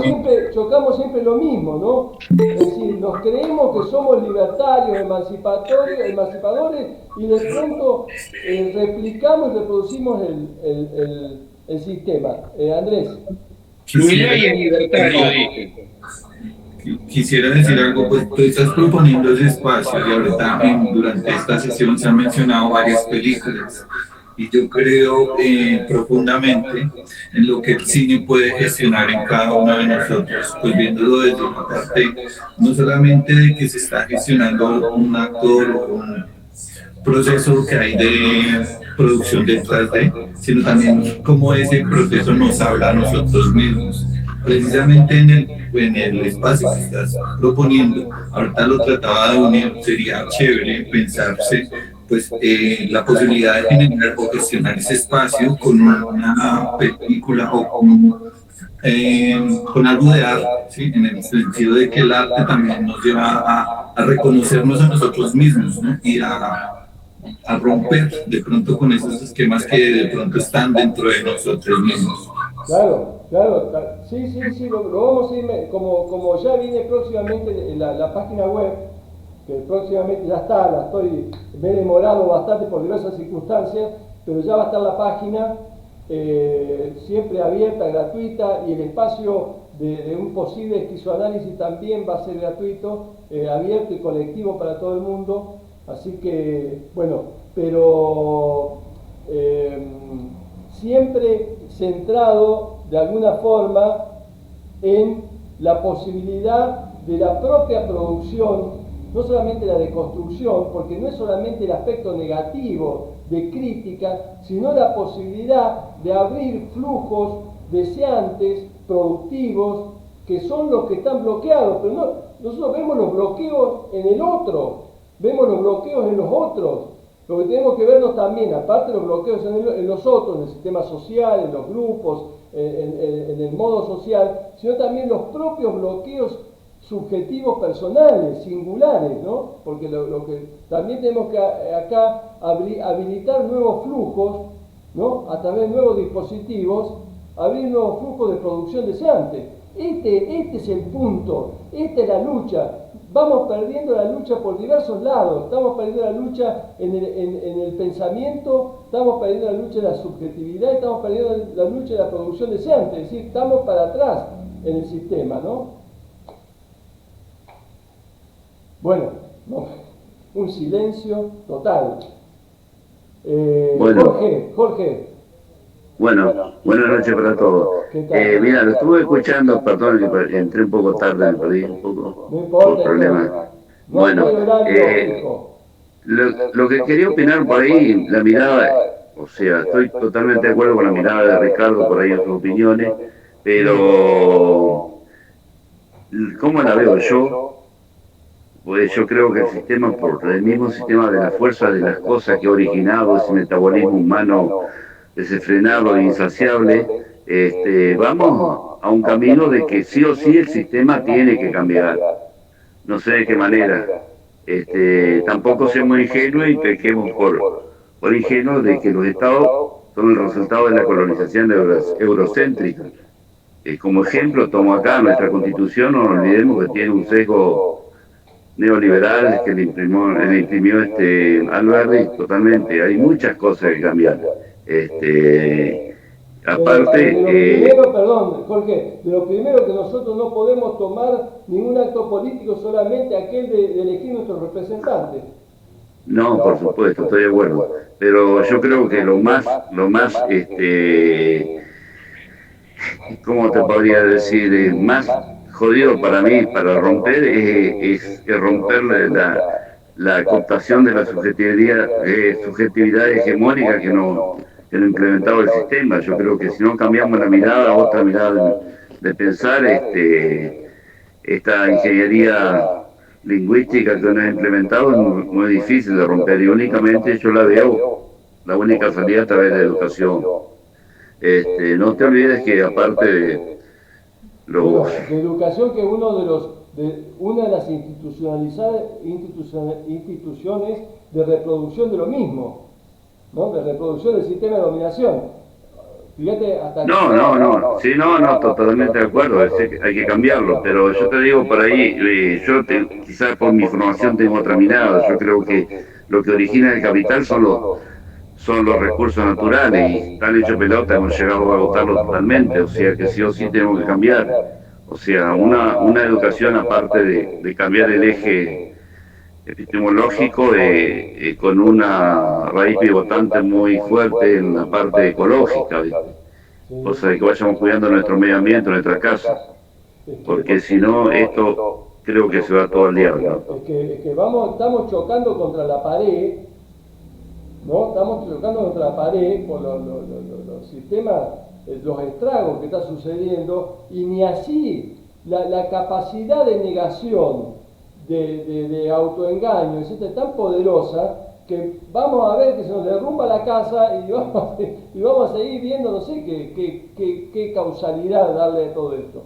Pero se entiende. Yo creo que tanto golpearnos con la pared algún efecto tiene que tener. Es decir, la colonización en estos tiempos. Estamos viviendo tiempos de colonización subjetiva como nunca ha existido, me parece, en la historia, por lo menos de esta forma, ¿no? De esta forma de dominarnos tan fuertemente. Fíjate vos que las fuerzas de izquierda, por ejemplo, que podríamos pensar que pueden ser aquellos elementos que nos intenten llevar hacia... se están peleando por lo mismo que se pelea la derecha.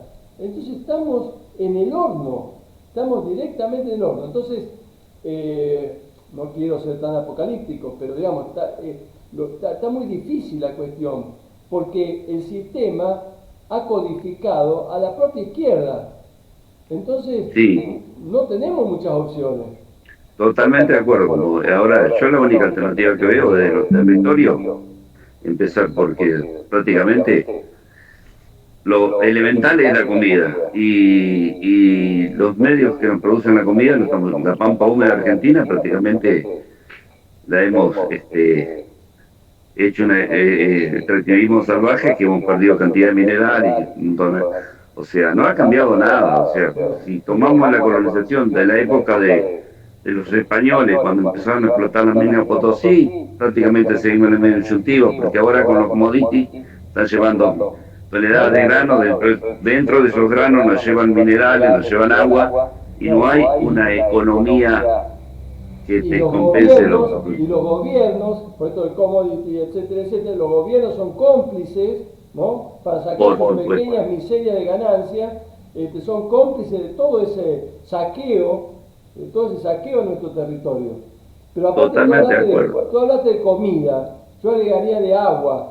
Comida y agua, y tenemos, no sé, medio mundo que no tiene agua, por ejemplo, es decir, entonces, tampoco el otro cada vez se está desdibujando, es decir, pueden en este momento están aniquilando a medio mundo, y a lo mejor nosotros seguimos pensando igual que ahora, nuestra propia quintita, etcétera, ¿no?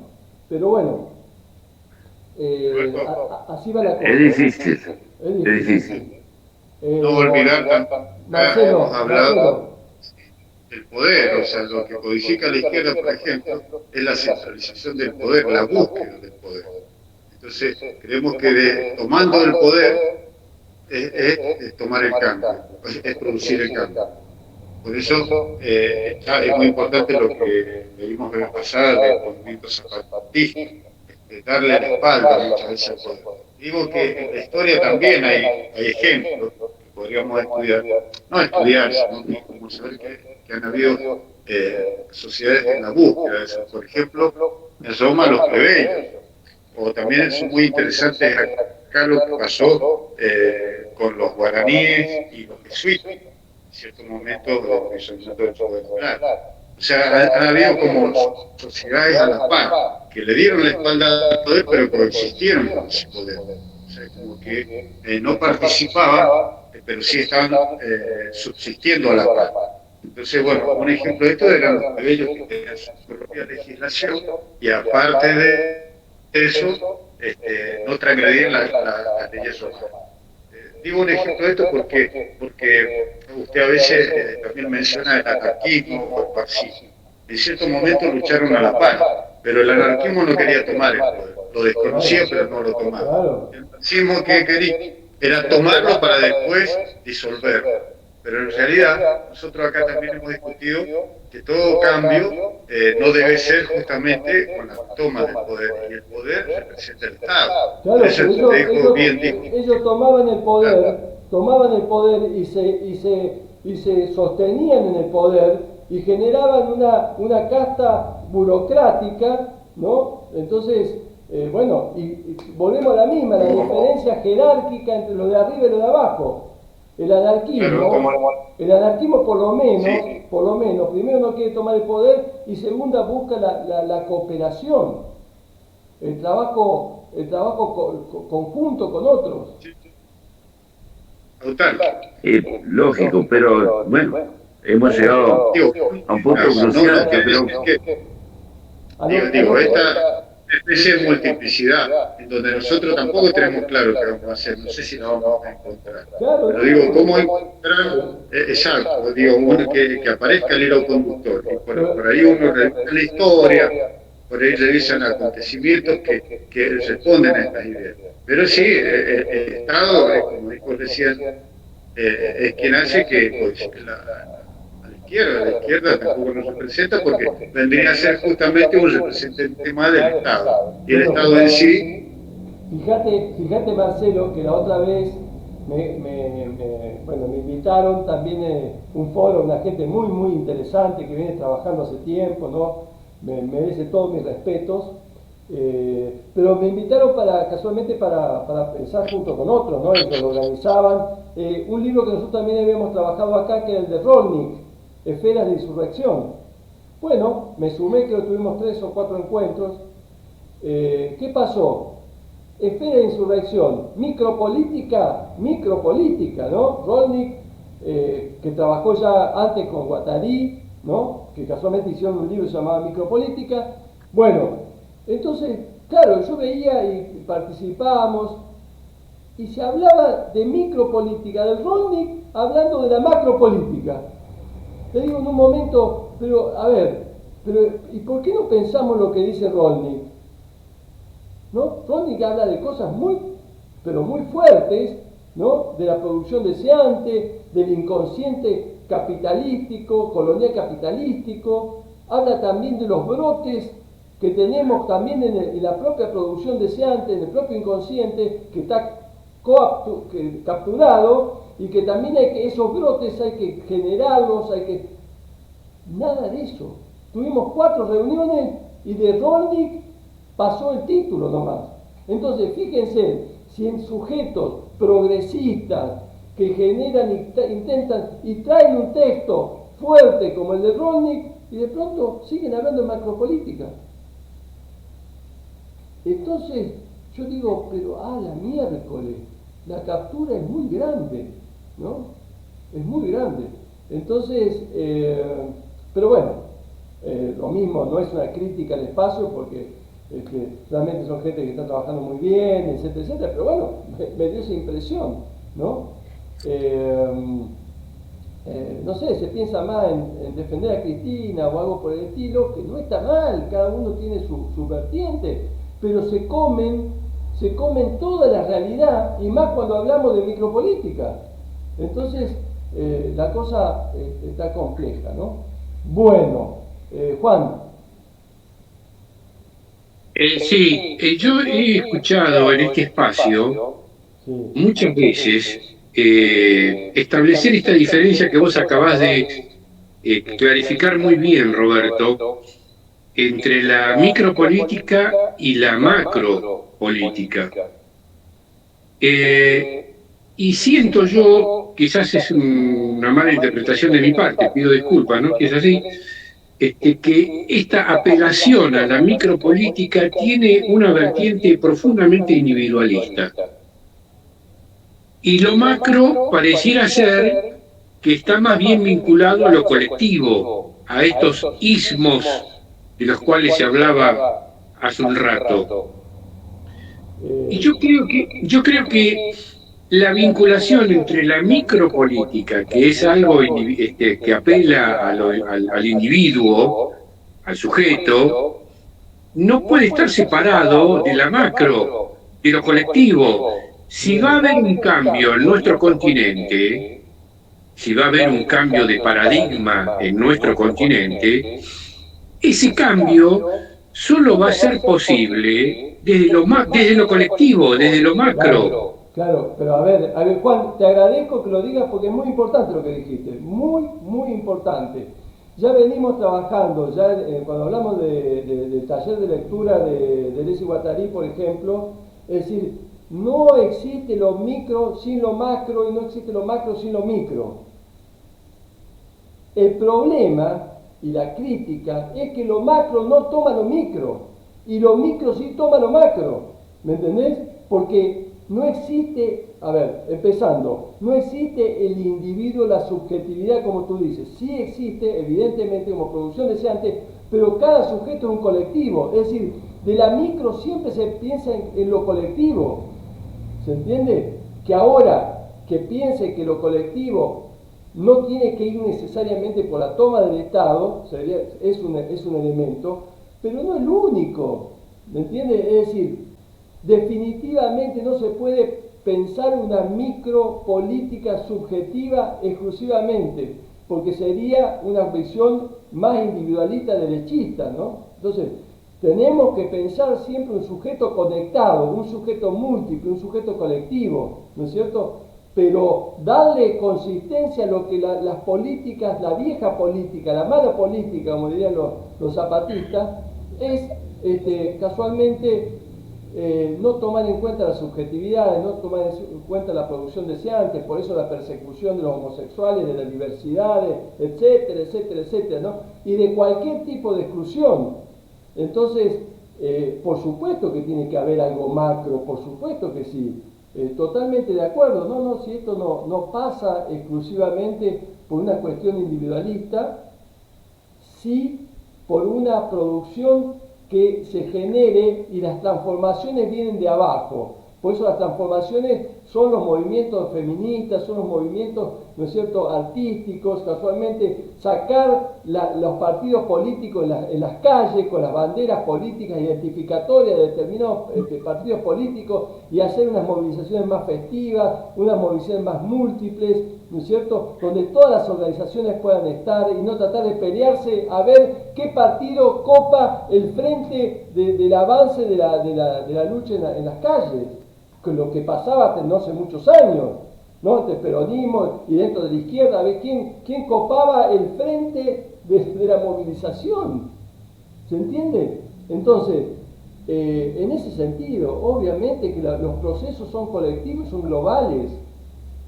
¿no? Por eso el zapatismo, por ejemplo, me parece que el ejemplo más interesante, que es un movimiento global, es más, un movimiento de un ejército que tome, captura un territorio en México y se enfrenta contra el poder mexicano y contra el ejército mexicano, pero cuando están arriba dicen no es esto vertical. Los mismos que hicieron la revolución zapatista podían haber dicho, como hizo el marxismo o el comunismo en Rusia, no se apotronaron en el poder, dijeron no, gobernar obedeciendo, entonces pasamos los caracoles, que sean los caracoles, que no es el mismo ejército, que sean los caracoles, la distribución de la organización y que sea circular, ¿se entiende? Ese es un movimiento colectivo, ese es un movimiento micropolítico también. No sé, no sé si te contesté, Juan, pero estoy de acuerdo contigo, totalmente. Bien, bueno, ¿alguien más? Bueno, chicos, ha sido como siempre, como todas las reuniones que hemos tenido, muy productivas, por lo menos a mí me suena eso, Roberto, sí, quería mencionar algo, pues es evidente pues, en ese movimiento micro y macro, ¿sí?, de la política, podemos ver un efecto nocivo en este momento de lo que está pasando en Perú, ¿sí? porque las masas fueron las que eligieron a la persona que fue y representó durante algún tiempo, pero él de algún modo se desarticuló. Eso era lo que yo leía por ahí un poco acerca de lo que pasó. Él se desarticuló de eso micro, dejando lo micro como micro, y rompió esa relación que había vinculante allí. Y pues es evidente del proceso que ahorita que se está gestando todavía en Perú, porque las calles se están movilizando y demás. Y creo yo que de algún modo eso fue también lo que vinculó, en este caso en términos de Colombia, lo que dio la propuesta que se está gestionando desde este territorio en términos de cambio de modernización. Frente de un modelo grande que es el modelo capital y todas las fuentes de poder y demás, sino que esa relación intrínseca de lo micro y lo macro tiene que estar muy bien delineada, yo creería, para que las cosas se puedan empezar a mover, a generar y a gestionar cambios como se están dando. Pero bueno, uno de los cambios, me parece, Andrés, a mí me resulta, es uno de los puntos bueno, puedo estar totalmente equivocado, ¿no es cierto? Pero uno de los puntos que no puedo entender de la gente que está ligada al peronismo acá en Argentina, al kirchnerismo, o a la izquierda trotskista, o el comunismo, etcétera, etcétera, no puedo entender cómo la gente no cuestione directamente el sistema democrático representativo, que es el germen estructural de la política que vivimos, ¿no? Todos son conservadores.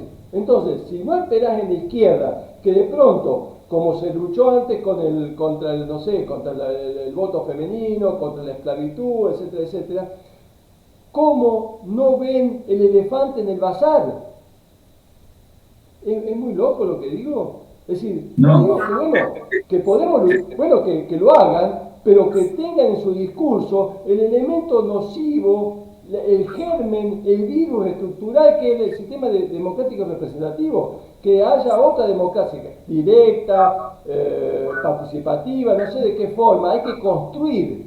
La idea, me parece, de la izquierda es que la izquierda está pasiva, está inerte, ¿no? Por lo menos en Argentina y en otros lugares.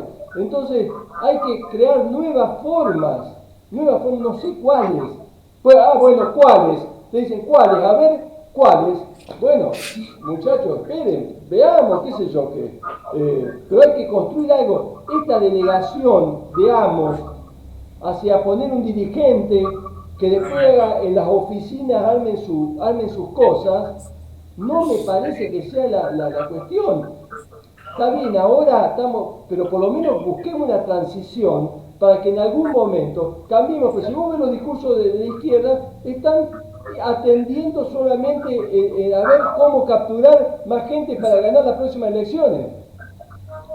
Probablemente pase en Argentina, porque pues allí el contexto democrático ha sido de pronto un poco más fuerte, y yo creo que esa es una de las ventajas. Por ejemplo, yo lo veo así desde el territorio que habito, Colombia. Yo veo en Argentina una vertiente como de luz, sí, tiene sus espacios de no hay luz, o sea, de nubes, ¿sí? Pero hay cosas que se han construido en Argentina que los otros territorios de Latinoamérica al día de hoy no los tienen. ¿Sí? En términos de Colombia, por ejemplo, lo que nosotros estamos vivenciando en este momento son cosas como esa movilización social que en algún momento se dio en Chile y constituyó un nuevo proceso, que ese proceso todavía no se ha quedado. Yo creo que ese proceso se sigue dando todos los días, es un paso a paso que se va constituyendo desde las mismas bases de la calle, creo yo. Claro, pero Andrés, lo que pasa, yo entiendo y felicito lo que pasó en Chile, lo que pasa en Colombia, pero está todo maravilloso. El problema es que después se da vuelta la taba y pasamos de un Lula, pasamos a un Bolsonaro. Y de una elección de cambio en Chile, después se dio vuelta la taba también. Disculpame, Roberto. Disculpame una cosa, ¿no? Sí. Nuestros estados son estados herederos de la Revolución Francesa. Ahí un compañero hablaba hace un rato de que inclusive nuestra Constitución está basada en los lineamientos que en su momento planteó en las bases Alberdi, el liberalismo, y esa corriente liberal era profundamente europea y surgida de la Revolución Francesa.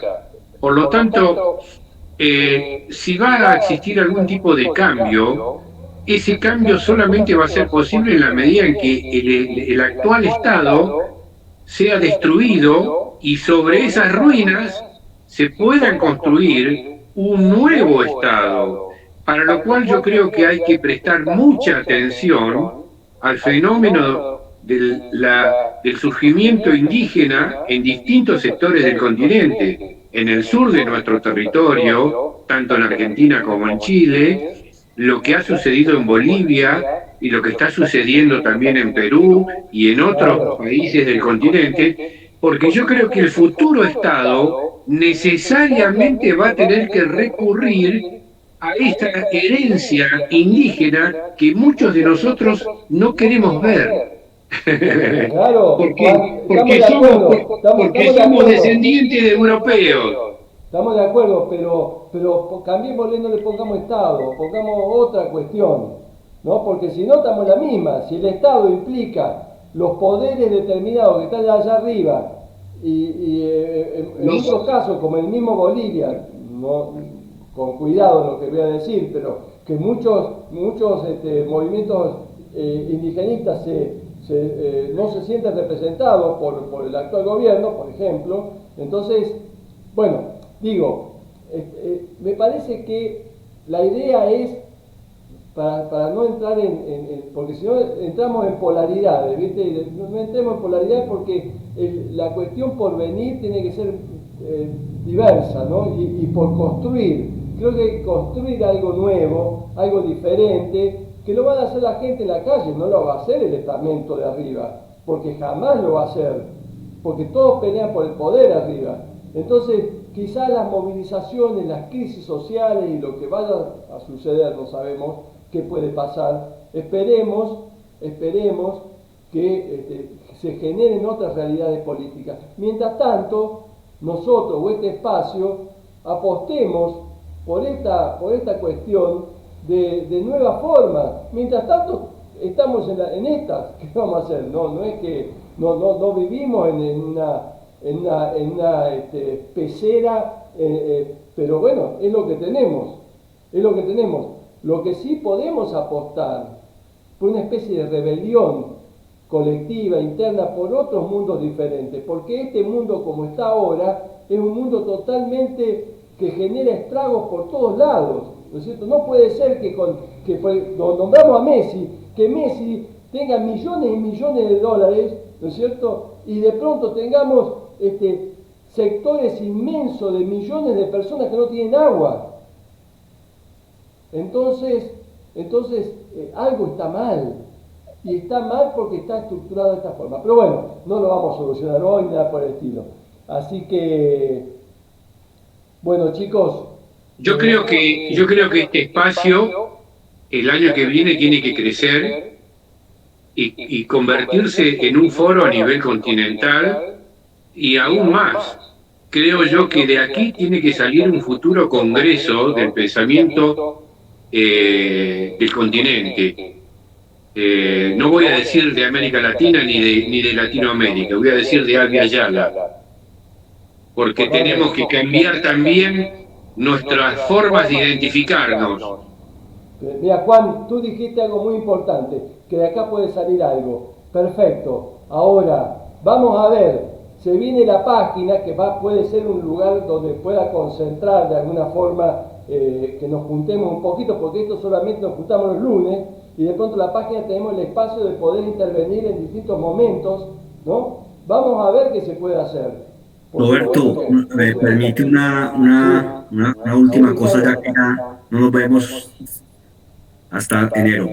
No, quisiera volver a Bifo porque posiblemente lo que nos estamos preguntando, él lo abrió en el libro. Cuando usted intentó también abrirlo y bueno, nos fuimos por otro lado, pero es el tema de la sensibilidad y la creación. La emoción como una concatenación de cosas eventos y percepciones inconexas. Precisamente cuando dice inconexas se está refiriendo a hacer, digamos, a transmutar esa, o a transgredir, o como se le quiera llamar, transvalorar, subvertir esas relaciones de conexión en la red, a partir de la cual pues muchas formas de dominación se están estableciendo.